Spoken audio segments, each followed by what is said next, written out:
Meet a dancer. Well,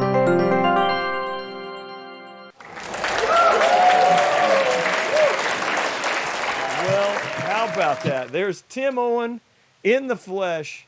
Been wanting to ask these questions of you for years, but I'm always either too drunk or on stage or whatever, so here we go. Mr. Owen, where did you grow up and where are you from? I was born and raised in Chicago, in the city, not one of those suburbs. I was a Chicagoan. Moved down here in 1983. Man, wow, that's unicorn status right there, 1983, Tim. I mean, I'm not going to lie. That was when I graduated. From high school, Yes, from high school. Indeed, what did you bring? What brought you to Austin, Tim? I worked my way through college. Went to Loyola up in Chicago, and I worked my way through school working at a bank, Lincoln National Bank, on the north side of Chicago. And one of the owners of the bank owned a bunch of check cashing stores. A string of them. He hired me to come down here and open stores for him. Spent 3 months in purgatory. I mean Houston, and luckily I got transferred up to Austin Thanksgiving weekend. And that's where I actually when I two-step for the first time. My boss and I went out to Dallas nightclub. And we are kind of like, wow, funky music. I grew up in Chicago with rock and roll, blues, and folk music, and wasn't really a country western fan. And we're kind of like making fun of the guys with the cowboy hats on, like hoagie, hoagie, hoagie. I'm a cowboy.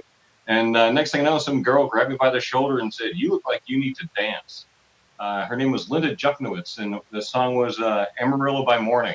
So we went for a spin around the dance floor. She showed me how to two-step. I stumbled my way around, and a few years later, I started two-stepping with some folks from my church singles club, and did that now and then. I was never any good at it until I really got into it. About 10 years ago. Not even that. 10 years ago, I got a bad haircut. Here's a life-changing story. I had a bad haircut. So I went to the barbershop when that person was off, and another person was there. I was like, "How's that guy? He's got switchback hair. Looks pretty good." And they said, "That's Jake Tanner." And so he cut my hair. And it turned out he was Jesse Dayton's road manager, and he invited me out to see Jesse's show. Finally made it out there, and then beginning of 2013, I showed up to one of my first show, and fell in love with the music. Couldn't believe how amazing band that he had and the way he played guitar, and got into it. Stumbled for a while. I just basically sat there and waited for women to come up to me and ask me to dance, and that's a year later, I started a meetup group for two-stepping. And there you go, man. I tell you what, mostly for meetup groups. Go ahead. that you could do a lot worse for your first two-stepping song than Amarillo by Morning. I will say that. Uh, it's got a good medium kind of rhythm. It's a great song. George Strait. You know, can't go wrong with that. So what? You said you listened to folk, and so what were you like in high school? What kind of music did you listen to in high school? Rock and roll. Led Zeppelin had every Zeppelin album. Pink Floyd. Everything was vinyl back then, before CDs, and got into folk music just because I liked the sound of the guitar, and I figured it was easy to learn. Took lessons at the Old Town School of Folk Music, where John Prine actually took lessons there when he was in high school. Steve Goodman as Really well. Yeah. well-renowned school. Is awesome. They've expanded. It's a great place to go and learn how to play guitar. And they do 8-week sessions. So I started in guitar 2, and went through 3, 4 intermediate, and then I moved to Texas short time thereafter, and Man. playing around with folk music now and then. And I do a little rock and roll. I'm trying to learn some country stuff. Just it's a hobby. Well, that's a good hobby. It'll keep you busy during these, as we like to say. Everybody keeps saying, what do they keep saying? These difficult? No, not difficult times. Trying. No, there's another. And I'm like, no. Oh, it's the opposite of cloistered or sheltered. It's I don't know, man. I don't know, but Uncharted. you've got all the good adjective. No, it's something else. I keep hearing this word, and I'm like, why are you saying that? We're not. I don't know, but Unprecedented would be the word, but they never use that. They use something else, and I don't know. So, Tim, what is your signature dance move? What do you? Signature dance move. Yeah, Not falling into the band. that's a solid move. That's a Damn, I good don't one. want to ruin the jam. That is one of my personal favorite moves to see is people not Well, falling off. he says it's okay if she's pretty, so. He does the bump. There you go, Tim. You got the bump. But yeah, just the basic is the 1-2, once this way, twice back, and that's I dance with a lot of beginner dancers because of my meetup group. A lot of the folks that join our group, they've never two-step before. Started that group a little over 5 years ago. Had about 1,200 events over the years, and I think we have about 1,200 people in the group too. And that's people come. We've had people leave the group. People come in and out of groups, but the current membership is somewhere around 1,200 folks, and it's meeting a lot of people, getting to dance with a lot of new folks. Hey, so why don't you tell all the people out there in TV land, I'm going to say 2,400 of them, what is the name of that meetup group, and how can they get signed up for it? Yeah, go to meetup.com and then look and do a search for Austin Honky Tonk and Rockabilly.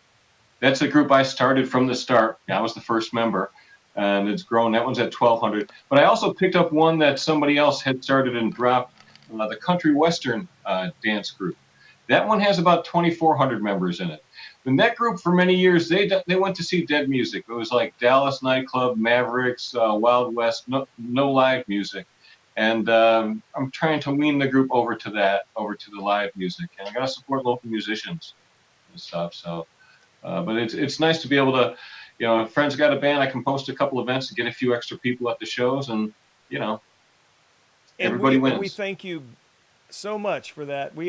A few extra people is always great. I mean, folks out there watching, we would like a few extra hundred, but a few extra is always good. We'll take anything we can get. All right, so Tim, we've made it to the lightning round now. So are you ready for the rapid fire questions? Okay, I'm ready, Dan. Shoot. All right, here we go. What's the most embarrassing thing you've ever done? Oh, got arrested. Well, that's. You gotta say more. Yeah, we got to flesh that one out a little bit. Okay. Oshkosh, Wisconsin, Oktoberfest, like 1978 or 9. Tim, that doesn't even count, man. Unless you murdered someone, you can almost murder someone at Oktoberfest in Oshkosh, Wisconsin. I can't even say. Did the cops get you for inebriation because you couldn't pronounce the town's name? No, me and a couple buddies had gone into the alley to take a pee because the bars were all full, and midstream, cop grabs me on the shoulder and spins me around, and I went all across his living. Ladies Which made all his cops laugh their asses off. Too Fun Tuesday first. Tim Owen peed on a cop. Man, that's amazing right there. They arrested 130 people that night. 110 of them were for what they call disorderly conduct. That was basically peeing in the alley. We all got off because the judge said that the town did not provide enough urinal facilities for us. Well, I think that the cop could definitely vouch for that. All right, so number 2, where's the most beautiful place you've ever been? Rocky Mountains, Colorado. All right, Yeah, I'll take that. That's a beautiful place. If you were asked to describe yourself, how you're feeling right now as a weather pattern, this is a good weather question. If you were asked to describe yourself as a weather pattern, what would you describe it as? They're partly cloudy and getting sunnier as the day gets longer. All right, so if you didn't have to sleep, what would you do with the additional 8 hours? Take a nap. What would you do Those if are we gave great you $1 questions. billion? $1 billion, probably restring my guitars. Man, that's, you know what? I like somebody who stays in his lane, and I commend you, sir, on staying in your lane on that. Keep that money in the bank. All right, what question do you wish people would ask you most? Would you like to dance? All right, that's a good one. Well done, sir. And what's your earliest memory? When Kennedy got shot.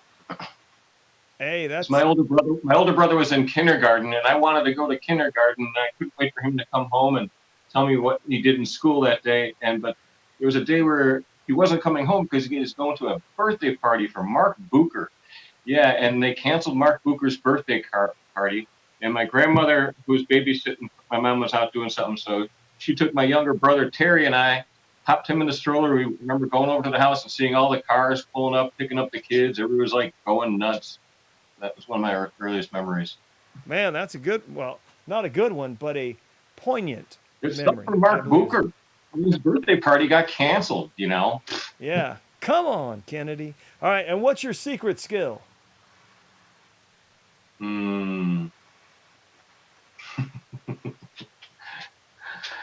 Not falling down while dancing. Leave it at that. That's most a good of the time. All right, and the last one. What are you into now that you never thought you would be when you were a youngster? Retired. Hey, man, that's amazing. Well done, sir. I get paid for doing that. Ladies and gentlemen, Tim Owen, Meet a Dancer, rolling credits. I get paid for doing that. Meet a dancer.